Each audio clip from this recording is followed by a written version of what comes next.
A big hello to my YouTube family. Welcome to Diva Classes. This is Divya Vadwani, your English teacher.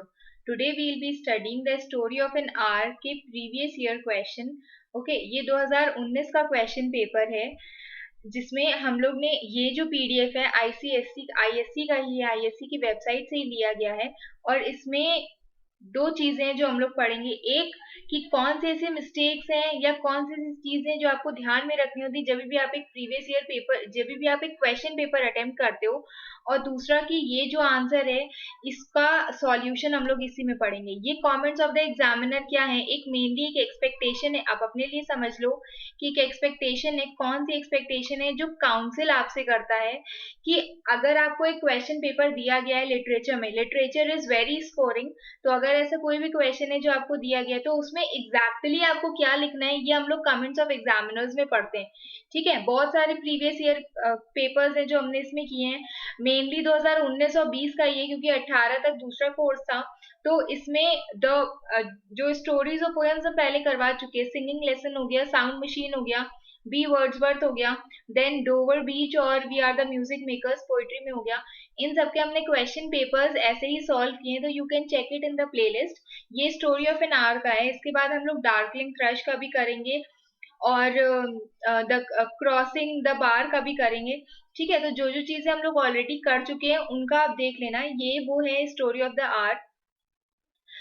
क्या कहा गया है, referring closely. Now this is the question paper of 2019। 2020 में ऐसा कुछ नहीं था जो आपके कोर्स में हो, इसलिए हम उसको नहीं करवा रहे हैं। रेफरिंग वो हम ऑलरेडी करवा चुके हैं, आप उसको चेक कर लेना प्रीवियस ईयर पेपर को।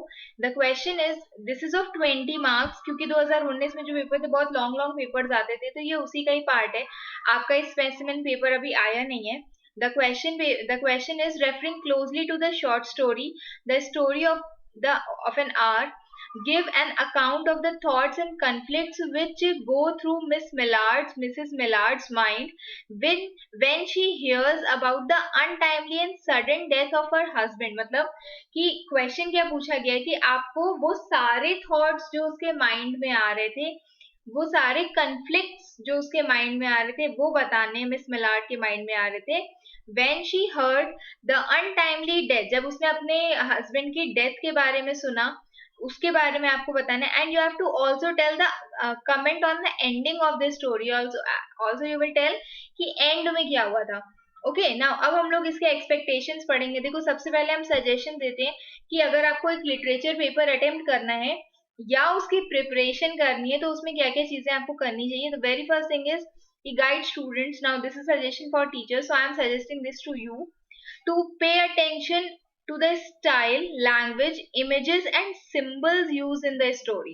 Okay, बहुत इंपॉर्टेंट चीज है कि अगर कोई भी इमेज, कोई भी सिंबल, कोई भी सिंबोलिज्म यूज किया है तो उसके बारे में आप अपने पास नोट डाउन करके रखो। Train students to chart the slow movement of a story from one mood to another. Make a flow chart, जैसे एक माइंड मैप होता है उसको बना लो कि ये पूरी स्टोरी कहाँ से कहाँ तक जा रही है। फिर देन टेल द स्टूडेंट्स कि ये बहुत इंपॉर्टेंट है to draw conclusions. Imperative means important है to draw conclusions which are corroborated by references to the text. कि अगर आप कोई भी कंक्लूजन दे रहे हो कि ये चीज ऐसे हुई है तो यू हैव टू टेल कि वो क्यों हुआ है या उसका रीजन क्या था। विद द टेक्स्ट रेफरेंस आपको अपनी जो भी इकोज और एवरी की बुक है उसमें से आपको उसका आंसर दिखाना है। ठीक है, now the comments of the examiner इस क्वेश्चन को लेकर के आए थे। कमेंट ऑफ द एग्जामिनर क्या मतलब है, कैंडिडेट्स ने ये चीजें की थी तो आई एम टेलिंग कि ये वो एक्सपेक्टेशंस है जो काउंसिल आपसे करता है कि ये चीजें आप मत करना, और अगर एक आंसर लिखना तो ऐसे लिखना जो हम लोग इसके आगे यहाँ पर पढ़ेंगे।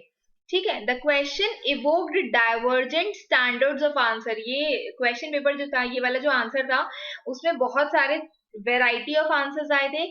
सम कैंडिडेट्स, कुछ कैंडिडेट्स ने क्या किया था, they displayed a perfect understanding of the short story. उन्होंने शॉर्ट स्टोरी को बहुत बखूबी समझा, एनालाइज किया Miss Mallard's reaction to the news of her husband's death. ठीक है, the conclusion of the story was also effectively dealt with. जो last में कंक्लूजन था वो भी बहुत अच्छे से देखा गया था।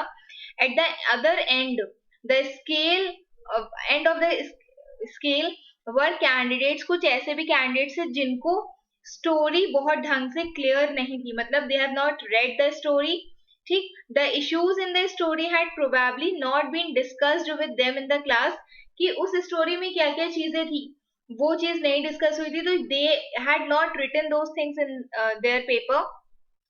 Thus, they did not have a clue as to why Mrs. Millards reacted as she did. उनको ऐसा अंडरस्टैंडिंग नहीं हो रही थी. Means when ever you will write the answer, तो यू विल राइट कि अगर कोई भी चीज हो रही है तो क्यों हो रही है वो आपको उसमें लिखनी है.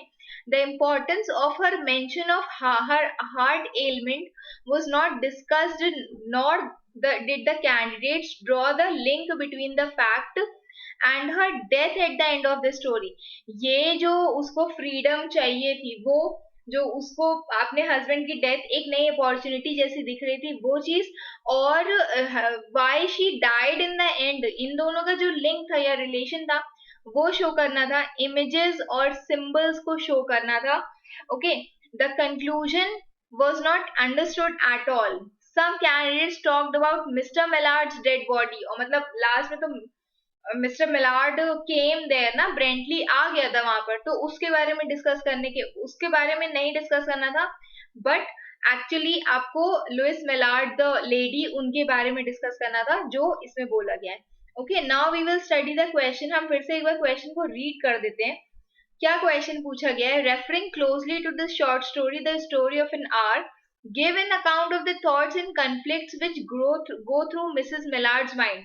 जैसे ही मतलब रूम में जाने से पहले, when she got the news, when she hears, कहां से लिखोगे? जब उसको उसकी न्यूज पता चली अपने हस्बैंड की डेथ की, तब से लेकर के उसके अंदर, उसके दिमाग में जितने भी थॉट्स एंड कन्फ्लिक्ट से, that you have to write, और आपको स्टोरी एंड कैसे हुई उसके ऊपर कमेंट करना है.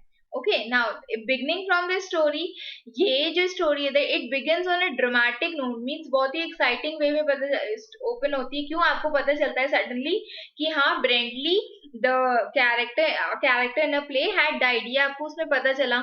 और रिचर्ड जो उसका फ्रेंड था वो मिलार्ड्स के हाउस में जाता है with the news of Brently Mallard's tragic death in the railroad accident. ये न्यूज के लिए वो उनके घर में जाता है. ही कौन? ये किसकी बात कर रहे हैं यहाँ पे? रिचर्ड की. Richard and Josephine. जोसेफिन कौन है? लुइस की sister. Okay, gently inform the weak-hearted Mrs. Millard. Now, just because कि she had heart issue, heart ailment है उनको, तो इसलिए उनको ये चीजें बताना बहुत ही डेलिकेसी के साथ, बहुत ही डेलिकेट होकर के ये सारी चीजें उनको बतानी थी. किसके बारे में? मिसेस मिलार्ड को, about Brently's death. Louise Mallard reacts by weeping with wild abandonment. वो कैसे रोई थी? ये चीज टेक्स्ट रेफरेंस बोला है ना, तो टेक्स्ट रेफरेंस में आप लिखोगे कि मतलब कैसे वो रोई थी या उसने क्या रिएक्शन दिया था. However, when the storm of grief abates, वो storm of grief जब कम हो गया, लेस इंटेंस हो गया, मतलब कि वो जो उसके आंसू थे, जो थोड़ा सा दुख अंदर से उसका कम हुआ, she goes to her room, वो अपने रूम में जाती है, allowing no one to follow her. Okay, उसके बाद next is in her room Louise sits motionless. वो कैसे बैठती है वहां पर? वो अपनी आर्म चेयर पे बैठती है. ये पूरी चीज दिखाई गई है, लेकिन उसमें बहुत बारीकी चीजें, मतलब जो काम काम की चीजें सिर्फ वो दिखाई गई है. This is a solution that is given itself by the council. ISC की जो काउंसिल है उन्होंने ये सॉल्यूशन दिया, ये हम कहीं और से नहीं उठाया है इसको, ठीक है. तो you can rely on it. As she stares dully, मतलब वो क्या करती है? वो at the beauty of the world outside, जो विंडो है उसके पास बैठती है, उसके बाद वो वहां की ब्यूटी से को झांकती है. एज शी स्टेज डली at the sky, she weights nervously for the revelation, मतलब कोई उसके दिमाग में चीज है, मन में कोई चीज है, वो बाहर आने के लिए she is waiting there. Slowly the realization dawns that she is absolutely free, और धीमे धीमे करके ये जो रियलाइजेशन है वो उसके ऊपर आता है, और उसको ये फील होता है कि अब वो बिल्कुल फ्री है. She tried to beat the thought back, वो सोचती है कि मैं इस चीज को वापस लेकर के आऊं, लेकिन वो जो रियलाइजेशन था वो इतना स्ट्रांग था कि वो उसके माउथ से बाहर निकल के आता है. She said a word over under her breath. कैसे? फ्री फ्री फ्री वो बोलती है. The vacant stare and the look of terror. अभी तक क्या था कि वो एक मतलब ऐसे देख रही थी चीजों को जैसे उसको कोई असर नहीं हो रहा, उसके अंदर डर था, वो पूरा फेड हो गया, खत्म हो गया था। और अब क्या था, अब हर आईज लुक्ड कीन and bright, her pulse was beating fast, उसकी जो पल्सेस थी वो बहुत तेज हो रही थी। ठीक है, और ये टेक्स्ट का पार्ट है that you can write, the forcing blood warmed and relaxed every inch of her body. देखो ये पूरा हम आपको क्यों सॉल्व करवा रहे हैं, क्योंकि बहुत ज्यादा क्वेश्चंस आपसे रिपीटेडली पूछे जाते हैं। वो सेम क्वेश्चन को अक्सर घुमा करके पूछ लेते हैं, भले ही सेम सेंटेंस नहीं थे बट वो घुमा करके वही सेम चीज पूछ लेते हैं। इसीलिए ये चीज आपको बताई जा रही है कि हाँ एटलीस्ट आपको एक आइडिया होना चाहिए कि क्वेश्चंस कैसे आते हैं।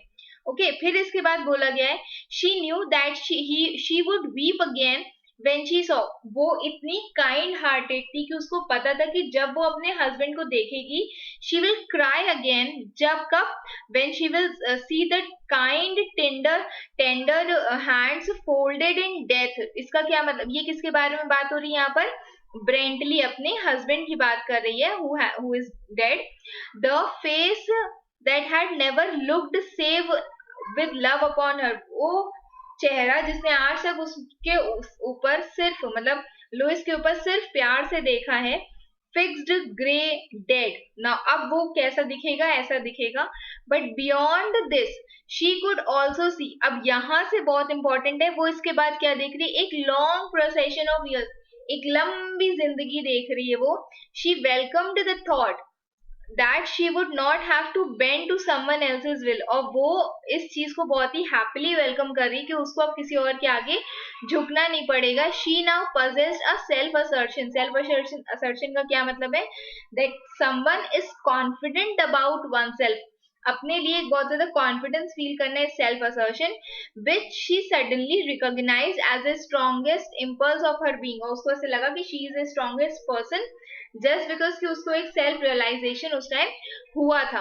ओके, देन आउटसाइड द, अब यहाँ पर वो सारे क्या दिखाए गए हैं, इमेजेस दिखाए गए हैं, इमेजेस एंड सिंबल्स दिखाए गए हैं जो आपको इसमें मेंशन करने थे। ओके, क्या चीजें हैं आउटसाइड द ट्रीज, क्योंकि ऑब्वियसली बहुत बड़ी स्टोरी नहीं है, बहुत छोटा सा ही पार्ट है इसका, तो इसमें ये चीजें आपसे पूछी ही जाएंगी दोबारा से। Outside the trees, all quiver with new spring life, reflecting her rebirth. All the sights, smells, sounds seemed to be felt by her with a heightened awareness. मतलब वो बाहर उन सारे ट्रीज को देख रही थी दैट वर क्विवरिंग, जो अपनी पत्तियां क्या कर रहे थे, फड़फड़ा रहे थे, कैसे, विद अ न्यू स्प्रिंग, की जैसे उनके ऊपर एक नई नई लाइफ उगी हो। ठीक है, रिफ्लेक्टिंग रीबर्थ ऐसे लगा था, and this was a symbol कि लुइस वेलार्ड का फिर से एक बर्थ हो रहा है। जितनी भी साइट्स थी, स्मेल थी, साउंड्स थी, they seemed to be felt by her with a heightened awareness, मतलब उसको बहुत ही ज्यादा अवेयरनेस फील हो रही थी कि हाँ she is happy that she is getting an opportunity to live her life freely. Okay, उसके बाद ये बिल्कुल लास्ट वाला उसका पार्ट है, ये डार्कलिंग क्रश वाला क्वेश्चन हम लोग नेक्स्ट वीडियो में करेंगे। क्या कहा गया है, जोसेफिन आस्क्ड लुइस, जोसेफिन ने लुइस से पूछा to let her enter as she is afraid that the grieving widow, sorry यहाँ पर विडो ये किसके लिए कहा गया है, लुइस के लिए कहा गया है। जोसेफिन उससे कहती है कि मुझे तुम अंदर आने दो।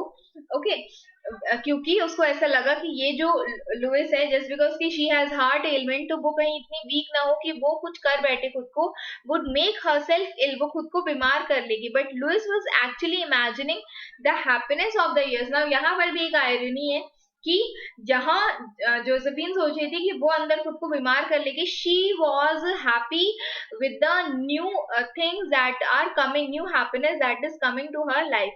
ओनली द डे बिफोर, सिर्फ एक दिन पहले वो ये सोच रही थी कि बहुत लंबी जिंदगी है, अब she is praying that the life should be long.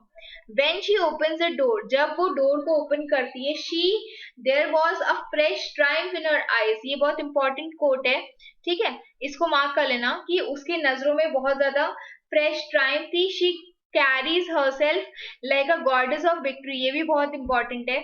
However, shock and disappointment awaits her. अब धीरे धीरे करके जैसे वो नीचे जाती है तो उस टाइम पर क्या होता है, there is some sort of shock, there is some sort of disappointment. क्यों? क्योंकि उसका जो husband है वो finally alive निकल आता है, जो वो नहीं चाहती थी. Brently Millard has returned as he had not been anywhere near the scene. Brently Millard, whom Lois thought is dead, is finally alive. Okay क्योंकि वो कहीं पे भी एक्सीडेंट के इर्द गिर्द नहीं था. ये जो साइट होती है अपने हस्बैंड को देखना अचानक से, इट लीड्स टू लुइस's डेथ. इससे क्या होता है, दिस इज द रीजन कि लुइस जो है वो डेड हो जाती है. डॉक्टर कहता है कि ये जो डिजीज है, it is a heart disease that from the joy that kills. मतलब ये क्या है, this is some sort of heart disease. क्यों? क्योंकि वो बहुत ज्यादा खुश हो गई होगी, बट एक्चुअली क्या था कि she died because she was unhappy with the arrival of her husband. वो खुश नहीं थी उस चीज से. The ending is not a peaceful one. Ending अच्छी नहीं थी क्योंकि ये एक क्लाइमैटिक ट्विस्ट थी. पूरी की पूरी जो स्टोरी चली उसको पूरी तरीके से पलट देना. ठीक है. The reversal shatters Louise's vision. ये जो उसने ये जो मतलब कहानी जो पलटी उसके कारण क्या हुआ है, इट हैज शैटर्ड, पूरा चकनाचूर कर दिया लुइस का विजन जो उसने अपनी आगे वाली लाइफ के लिए देख रखा था. Ironically creates a tragic ending. और इससे कारण क्या होता है कि एक ट्रैजिक या फिर एक सैड एंडिंग हो जाती है of what initially appear to be lucky turn of events. पहले उसको लगा था कि she just because the husband had died, तो later उसको ये चीज realize होती है कि she will be very lucky because there will be a number of things that she has to do in life. But अब वो जो चीजें हैं वो कैसी हो गई हैं, वो एक ट्रेजेडी में चेंज हो गई. For Louise the loss of her husband. Louise के लिए लॉस ऑफ हर हस्बैंड कैसा था, it was an opportunity to move beyond the bondage of relationships. रिश्तेदारी और ये सब व्यवहारी से ज्यादा अलग जाकर के एक अपॉर्चुनिटी थी अपनी लाइफ को जीने की. The writer Kate Chopin was the writer. She focuses on the need for personal space. उन्होंने ये क्यों लिखा है, so that पर्सन को अपने रिलेशनशिप में एक पर्सनल स्पेस मिले. Okay. The solitude, the state of being alone, अकेले रहने की जो एक वो होती है, कंडीशन होती है, that was embraced when she was happy. Louis was happy and it was a prerequisite for free choice. एक फ्री चॉइस के लिए कि हम कुछ भी चाहे हम चुन सकते हैं, उसके लिए सबसे पहली चीज क्या होती है कि आप अकेले रहो. The last phrase, the joy that kills, is purposely written as Lois must have felt disappointment. क्यों? क्योंकि ये एक irony है. लुइस को एक्चुअली कैसा लगा होगा, she would be disappointed, but यहाँ पर लिखा गया है द जॉय दैट किल्स, की बहुत ज्यादा खुश थी इसलिए वो मर गई. At the sight of her freedom slipping away, she was disappointed क्योंकि उसकी जो फ्रीडम है वो चली जा रही थी. But ironically the doctor said that it is a joy that had killed her. Okay. ये सारी चीजें आपको इसमें लिखनी है. ये जो स्टोरी का ये वाला पार्ट है, ये वाला question I will send you on Telegram, you can check it there. उसकी जो लिंक है वो डिस्क्रिप्शन बॉक्स में है, डीवा क्लासेस के नाम से. उसमें बहुत सारे और भी डॉक्यूमेंट्स जितना हमने अभी तक आपको पढ़ाया है वो सब उसमें है. इसके अलावा if there is something in literature और in language that you wish to ask me, mention it in the comment box. इसको बहुत अच्छे से पढ़ो, लिटरेचर बहुत स्कोरिंग होता है. Okay. And best wishes for your exam जो जुलाई में है कई सारे बच्चों के. And keep preparing. Till then be your best. Thank you.